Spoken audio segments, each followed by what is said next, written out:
Sa tutuusin lang mga kababayan, ilang buwan na lang mag-e-eleksyon na naman. Sabi ng mga kaalyado ng mga magiging talunan sa 2028, matagal pa daw yan. Matagal napakabilis lang ng panahon. Ilang buwan na lang, isang taon na lang mahigit. Ilang tulog na lang yan mga kababayan. BP Inday Sara na ang presidente. Kaya walang bibitiw sa laban mga kababayan. Meron pa tayong mas malaking laban kasi ikakampanya pa natin ang ating pangalawang Pangulo Inday Sara para maging presidente na siya. Kahit papaano man lang yung sugat ng Pilipinas mapunasan para gumaling-galing na gawa nitong mga demonyong kawatan na elected official, mga kababayan. Ngayon, dahil nga para sa ating mga winnable na mga DDS, kasi ang ating BP Inday Sara, winnable talaga yan, front runner ngayon yan, no, mga kababayan, para sa atin, ako, aminado ako, magbubuhat na ako ng bangko. Tinatanggap ko na, mga kababayan, na 2028, si Inday Sara, magiging presidente na. Kiniklaim ko na yan, mga kababayan. Positive lang tayo. Kahit na ganyan ang ginagawa nila sa pangalawang Pangulo natin. Binubugbog, binabato ng kung ano-ano mga isyo. Yuhu ba? Laban lang. Kung si Inday Sara nga, lumalaban eh. Siya itong binubugbog. Tayo, ano lang suporta. Merong malaking suporta. Ganun lang hindi tayo kakapit. Bibitaw? Walang bibitaw. Malapit na, mga kababayan. Konting tiis na lang. Makakatapos na rin, makakahinga na rin tayo. Pag dumating ang araw na yan, mga kababayan, na si BP Inday Sara na ang magiging presidente. Ayon po sa isang politiko, mga kababayan, na kilalang-kilala ho ninyo. Masabi nating anti-Marcos, anti-Duterte rin siya. Pero nakikita niya ang mga nangyayari na posibleng mangyari sa mga Marcoses. Hindi kay Marcos lang, hindi kay Makoy lang, hindi kay BBM lang, kundi mga Marcos. Lalo na itong mga na-involved sa sa di umano'y flood control project. Kagaya ng sinabi ni Saldigo na si Marcos, dawit din. Si Sandro. Pati ang asawa. Naku po. Ito ang sabi niya, mga kababayan. Kapag nangyari na yan, si Inday Sara na, di ba sinabi nga ni Inday, hindi posibleng walang managot sa lahat ng mga magnanakaw sa kabanang bayan. Aniya. Dalawa lang ang kahihinatnan, mga kababayan, ng mga Marcos. Kung hindi maipakulong, ma-exile ulit sila, mga kababayan. Mamili sila dyan sa dalawa. Ito po ang balita. Mismong sinabi po ni Congressman Irice, mga kababayan. Mamaya, panoorin din po natin ang isa pang video patungkol po sa ating kaibigan. Ito na ho. Irice, Marcos Camp, posibleng makulong o mag-exile kapag nanalo si Sara. Ayan. Mag-exile pala yan. Klaruhin natin. Pwede rin yun. Pwede silang ma-exile. Pwede rin silang mismo. Sila mismo gagawa ho. Exile nila sarili nila. Kaysa naman sa taong bayan pa ang magpa-exile sa kanila kagaya ng ginawa sa ama niya. Magkukusa na lang sila. Binahagi ni Edgar Irice ang kanyang pananaw kaugnay ng umiinit na tensyon sa pagitan ng kampo ng Marcos at Duterte sa gitna ng usapin ng impeachment laban kay Vice President Sara Duterte. Sa isang panayam Sinabi ni Erice na hindi umano kayang tanggapin ng mga Marcos ang posibilidad ng Duterte presidency sa 2028 dahil sa mga isyu ng korupsyon na ibinabato laban sa kanila. Lahat ng mga ginagawa ngayon kay Inday Sara, mga kababayan, lahat ng mga nagbabato kay Inday Sara ng kung ano-anong masasamang isyu, mga kababayan, posibleng di umano'y si Bongbong Marcos ang may pakana ng lahat. Unang-una, pagdala kay dating Pangulong Duterte sa dahig. Yan. Di ba? Pangalawa, pagpapa-impeach kay Inday Sara. Di po ba? Pangatlo, panggigipit mismo sa Davao City. Di ba? Walang pondo. Di ba? Ewan ko lang ngayon kung meron na ba etong 2026. Mukhang wala pa rin yata. Mga kababayan. At marami pang iba kung paano gipitin, siraan ng ating pangalawang Pangulo. Maaari di umano.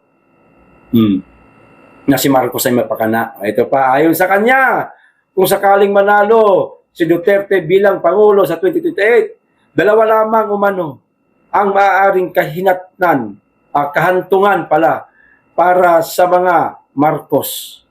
Paano ito? If Vice President Sara Duterte will win the 2028 elections, I think there are only two options for the Marcoses. Ay, Marcoses ang sabi, hindi Marcos lang eh. Marcoses. One is to go to jail or two to go on exile, ani Erice, mga kababayan. Yan din ang hula ko. Ay, meron pang isa. Meron pang isa. Kung hindi siya bababa, yan. Di ba, nagparinig na yan nung mga nakaraang taon pa. 2025 pa lang, kalagitnaan ng taon, kung daw nagkakamali, basta may ganyan, may nai-content ko pa nga yan eh. Sabi niya, hindi niya daw iiwan ang Pilipinas o hindi daw siya bababa sa pwesto hanggat hindi niya natatapos ang issue sa korupsyon. Parang ganon, mula nung pumutok itong issue sa korupsyon. O gagawin niya itong dahilan. Hindi bababa sa pwesto. Mapapipilitan po ang mga tao nito na i-exile ho kayo. Baba, kung ganyan. Ako naniniwala ako dito sa mga sinasabi ni Congressman Erice, mga kababayan. Naniniwala ako, posible ho maganap yan sa mga Marcos. Kaya sinisigurado nila ngayon, lahat ng pamamaraan na pwedeng isira nila kay Inday Sara. Dalawa ang laro nila ngayon. Pwedeng siraan si Inday Sara sa social media, nitong iba't ibang mga politikong kaalyado nila, kung ano-anong mga issue. Una, mga politiko yan. Siyempre, una yun ang mangunguna eh. Tapos, pipick upin ngayon ng mga vlogger ng mga bayaran nila. Yun ang magpapakalat sa social media. Lahat ng social media platform, a-upload nila ng video yan. Pare-parehas ang tema. Paninira kay Inday Sara. Samantalang kami mga Duterte vlogger, magkakaiba ang aming mga sinasabi sa bawat reaksyon sa mga isyong nangyayari sa ating bansa. Iba-iba kami ng mga sinasabi, pero iba-iba man ang pagkakapaliwanag, pero doon din ang tumbok. Parang ganun baga. Sila ho, pare-parehas eh. Paano hindi ko masabi? Di na ako galing sa grupo nila eh. Ayan ang turo eh. May doktrina dyan, mga kababayan eh. Yan. Kaya humanda-handa kayo. Hindi lang yung Marcoses, naku kadami pa. Mga Romualdez, bakit? Ano ba? Hindi ba yan Hindi ba yan, naku po? Hindi ba yan, ano? Anong sabihin mo, kapihin, basta ano. Bahala. Kayo dyan umitindi. Basta ano. Yan yun, mga kababayan. Ito pa, isa pang balita. Nako, maganda po ito, mga kababayan. Itong ginawa ni Sandro Marcos, maganda ito. Lalo siyang,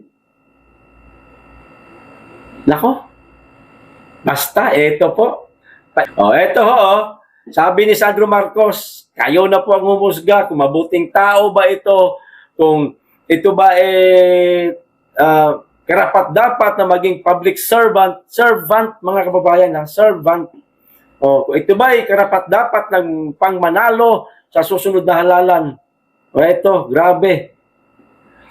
Pinangambahang hindi maipasa o maipapasa ang National Minimum Wage o NMW Bill bago magbakasyon ang Kongreso sa Marso 21 dahil ayaw umano itong ipasalang ni House Majority Leader Sandro Marcos sa plenaryo.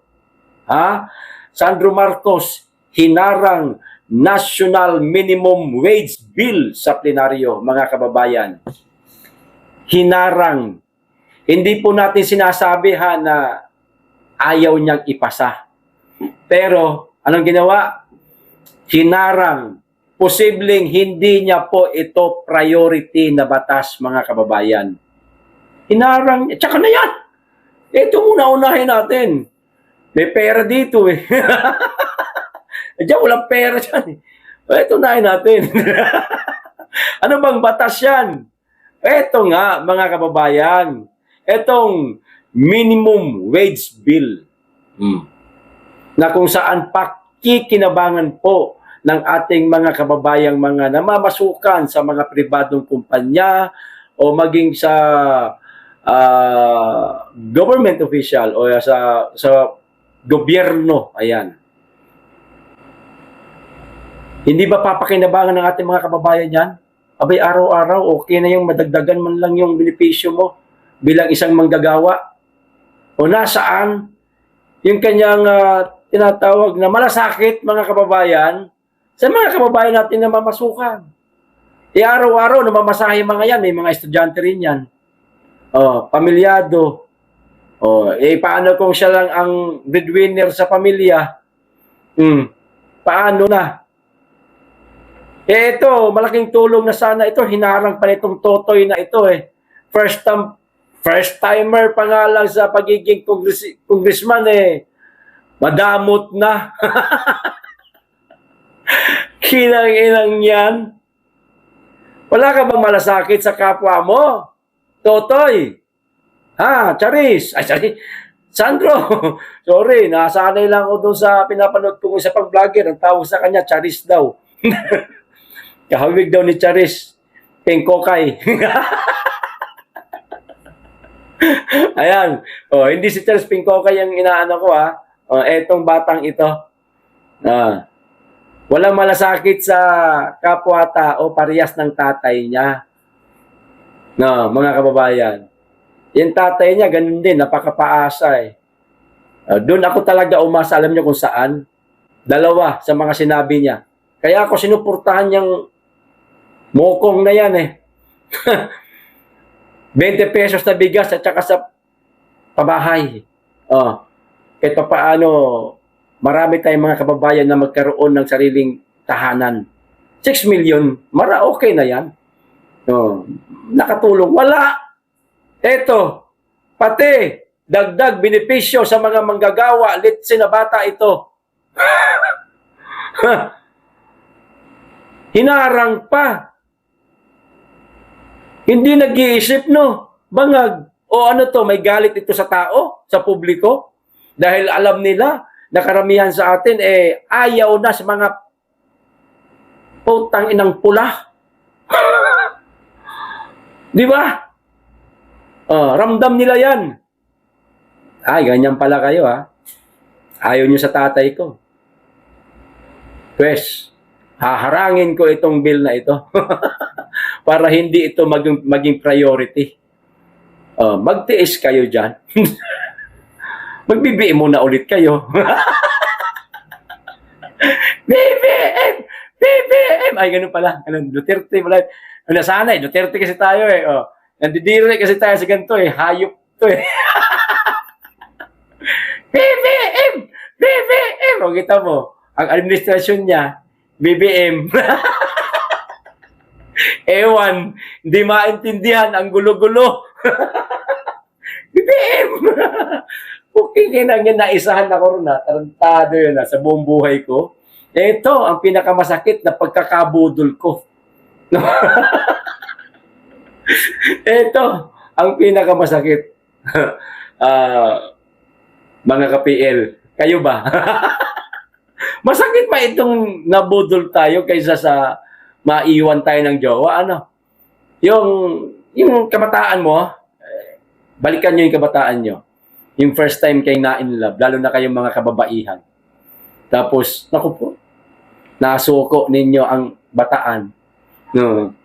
Tapos, makailang buwan o taon, iniwan din kayo. Di ba ang sakit? Sakit nun. Mas masakit yung nabudol tayo ni Bangag. Pero sige na lang, andyan na yan eh. Wala, hindi lang naman tayo. Si Inday nga, nabudol eh.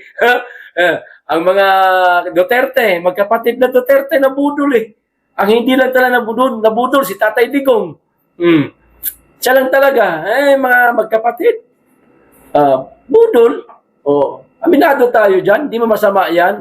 Kaya nga, para kasing ano yan ang eleksyon, para kasing namimitas ka ng, alam mo yung namimitas ka ng bunga sa isang puno. Halimbawa, mangga, pinakamasarap yan eh. Masarap yan, lalo pag matami. Okay. Akalain mong hinog. Ito, hinog, dilaw eh. Ngayon, dating ka sa bahay, hugasan mo siyempre. Sus, paghiwa mo, mga ka-PL, may bukbok man. Alam niyo yung bukbok sa mangga na hindi talaga makain. May mga itim-itim, ganun. Ganun dati si Marcos. Yung una natin siya makita, akala mo ang galing, ang puta. Kung mag-English, kung pagsalitain mo, katalino pakinggan. Ano mo yun? Intelihenteng tao. Napaka-intelihente. Pag-English, yung boses na napakalaki. Mga kababayan, sus, Ginoo ko. Nung naging Pangulo, naging bungol man. Anong nangyari? Nanaginip lang ba ako nung 2022? Tapos pagising ko, eto bangungot ang inamulatan ko. Yan yun. Mabuti pang managinip eh. Kasi pagising mo, wala na eh. Eto, gising na gising tayo. Ramdam natin, gobyerno ni Marcos, BBM, ewan. Di ba? Etong anak, grabe. Kung ano nga talagang puno siya ang bunga, mga kababayan. Hindi marunong maawa sa mga pobre. Tayo, araw-araw, nag-aasam na sana magkaroon ng panibagong benepisyo o gumawa ng batas ang mga mambabatas, maragdagan man lamang ng benepisyo tayong mga manggagawa. Di ba? Ganon. Meron na sana, hinarang pa ng luka-luka.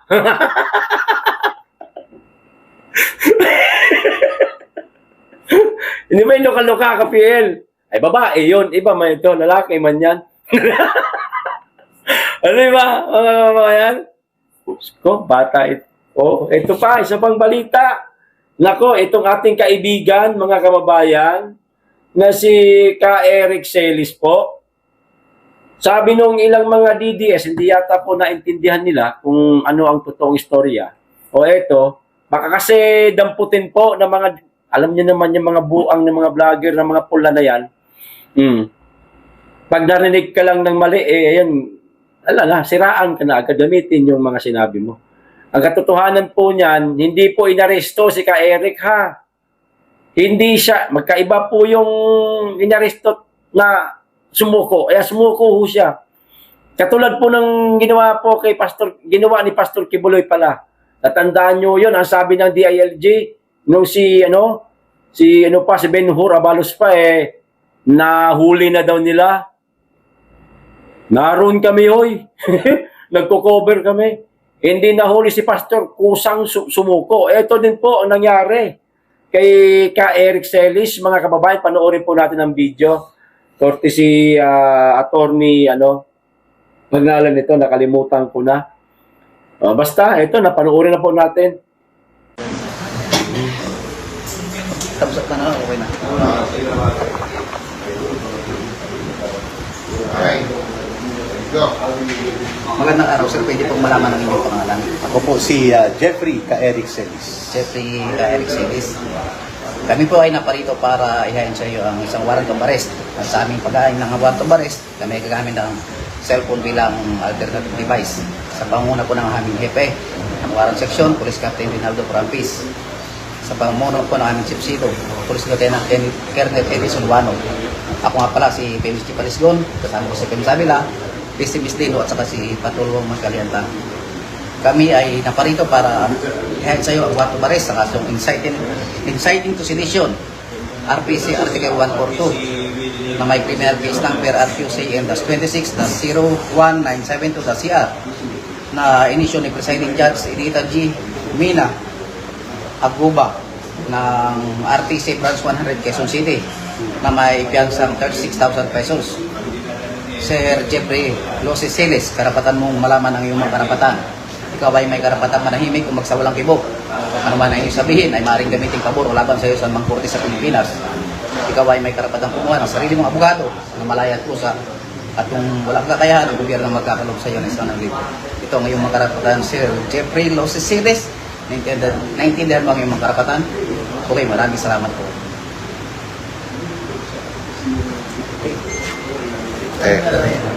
Ayan, maliwanag po at na caption naman po 'yan ni attorney Mark Tolentino. Ayan, nakalimutan ko kanina. Pasensya na po, attorney, makalimutin. Ayan meron naman pong piyansa. Wag ho tayong mag-alala.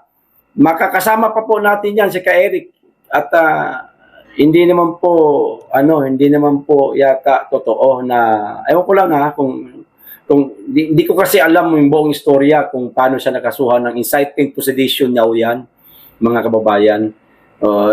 Hindi ko alam kung ano sa mga sinasabi niya, hindi naman tayo araw-araw nakikinig sa kanya. Yun daw po ang ikinaso sa kanya. Buti naman po at nakapiyansa. Sa mga rally, gumugulong itong kanyang kaso, dinidinig sa mga rally, baka makasama pa natin, baka lang naman po. Hindi tayo sigurado dyan. Okay, laban lang, Ka Eric. Nandito lang kami. Mga kaibigan mo, nakasuporta lang sa'yo. Araw-araw yan, walang tigil. Saan ka man na meron kang mga rally, dumadalo kami. Laban lang, Ka Eric. Ito pa isang balita, mga kababayan. Itong tungkol naman po dito sa mga sinabi ni Boying Rimulya patungkol po dito sa 18 ex-Marines, mga kababayan. Ito na. Nagsimula ng gumulong o pinagulong na nila ang kanilang kapangyarihan, mga kababayan. Ito, nakikipagtulungan na ang Office of the Ombudsman sa National Bureau of Investigation hinggil sa 18 nagpakilalang dating Marines, mga kababayan, nakipagtulungan ako. Ayon kay Ombudsman Jesus Crispin Rimulya, binubusisi na ng NBI ang pagkakilanlan ng mga dating sundalo. Yan, binubusisi. So hindi pa tapos, no? Binubusisi na sana tapos na. Bakit ganito po ang kanilang caption? Ito napag-alaman umano na ang ilan sa kanila ay hindi naman talaga naging bahagi ng Philippine Marine Corps, habang ang iba naman ay natanggal matagal nang natanggal sa serbisyo. 6 din sa mga ito ang sinasabing may kinahaharap na mga kasong murder. Grabe, no? Ang lupit na mga ipinaratang nila, mga kababayan, sa 18 Marines. Ito tingnan naman to, opinion lang naman natin to, mga kababayan, demokrasya man itong bansa natin. Itong sinasabi ni DOJ, ombudsman na pala siya ngayon. Ombudsman Boying Rimulya, mga kababayan, para sa akin, ano to, isang matinding kasinungalingan. Para sa akin lang yan ang sinabi nila. Meron daw kinakaharap na murder case, mga kababayan, ang anim ba yan? O anim. Kung ako kasama dito, halimbawa, kung ako itong isa sa 18 ex-Marines, mga kababayan, at alam ko sa sarili ko na may kinakaharap pa akong kaso, lalantad kaya ako? Makikisali ako sa ganito na alam kong pagdating ng araw ay mahahalongkat kung ako ay may kaso o wala. Di ho ba? Para sa akin lang, opinion lang po natin ito. Karapatan ng bawat sino na magsabi kung ano ang gusto nila sabihin. Tulad dito, si Boying, nahalongkat nila, binusisi na, binubusisi pa, gano'n, parang gano'n. O sige, nabusisi na, natapos na yung busisiin ng buhay itong 18 ito. At nakita na ganyan daw, nakita doon na lang ganyan na meron daw kinakaharap na murder yung 6. Sinong alam mo namang parang wanted ka na rin yan parang wanted ka na rin yan Talagang naghanap ka ng bato na ipinukpok sa ulo mo? Ganon? Ako, lalantad ako? Sandali, may kinakaharap pa nga akong kaso, dadagdagan ko na naman yan. Baka yan pa magiging mitsa ko. Kung totoo. Kaso, mga kababayan gaano kaya katotoo? Ito sinasabi ni Ombudsman Boying. Hindi pa po nagbibigay ng tawag nito, ng pahayag ang 18 Marines hinggil dito. Ang tabayanan po natin. Ito pa, hindi pa tiyak ang bilang ng mga legitimate na miyembro ng Marines. Ngunit nilinaw ni Remulla na may mga findings na sila sa investigasyon at biniverify na lang nila ito. Yan po. Mahaba pa po, pero hindi na po natin masyadong basahin. Nakuha naman po natin na yung pinakapunto ron basta yun, ang sinabi ni Boying Remulla. Ayun din ang sabi ng Palasyo Malacanang, hindi naman daw yan miyembro ng Marines. Yan. Iba dyan. Tapos yung iba na discharge. Yan. Ayan, ito bago to. Talagang tinindihan na. Hindi lang discharge yan, mga yan. Meron pang kinakaharap na murder case yan. Kulang pa. Lagyan nyo pa ng robbery. Lagyan nyo ba? Binitin nyo pa? Lagyan nyo na. Yung 4 pala, hindi yan Marines, di ba sabi? Ayan, mga uldapper yan sa bangko. Ganon. Parang maganda-gandang laban. Wala ka, wala. Di ba? Pa kayo nagpipigil pa kayo. Kunwari, may delikadesa, wala naman. Joke lang. Joke lang po. Mamaya, mapikon. Joke lang po. Simple good vibes na lang naman po itong sa amin.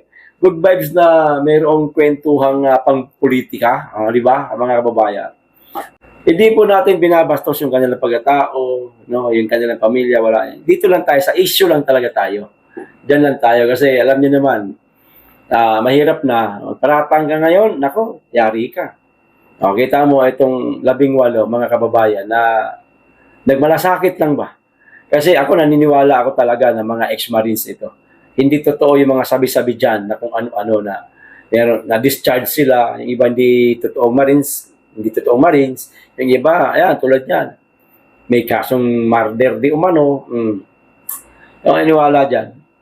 Talagang mga Marines ito. Kasi ramdam mo, mga kababayan, yung kanilang pagkikipaglaban, na para silang nakipaglaban sa isang digmaan, patayan man ang magiging kapalit, ay paglaban lang nila ang ating inang bayan. Ganun ba? Nandun yung parang ganun na alam mo yung nababasa ko lang ba ang nilalaman na kanilang puso. Parang ganun. Laban ito para sa bayan, hindi ito para sa aming sarili lang. Kasi kung iba-iba pa yan, nanahimik na yan. Alam mong napaka grabe ng administrasyong ito. Ay, hindi, ayoko. Kayo lang. Nanahimik lang ako. Total, di naman apektado ang buhay ko. May pension man ako. Yan ba? Hindi. Talagang inilahad nila sa publiko. Sinabi nila katotohanan. Maging buhay man ang kapalit ng kanilang ginagawa. Di ba? Ang galing. Antayin natin, mga kababayan, ang magiging response ng 18 ex-Marines sa mga sinabi ni Congressman naman tuloy, Ombudsman. Dating Congressman din kasi ito. Ombudsman Boying Rimulya. Okay? Hanggang dito lang po. Maraming salamat. Mag-iingat yan lagi at higit sa lahat, mahalin natin ang Pilipinas.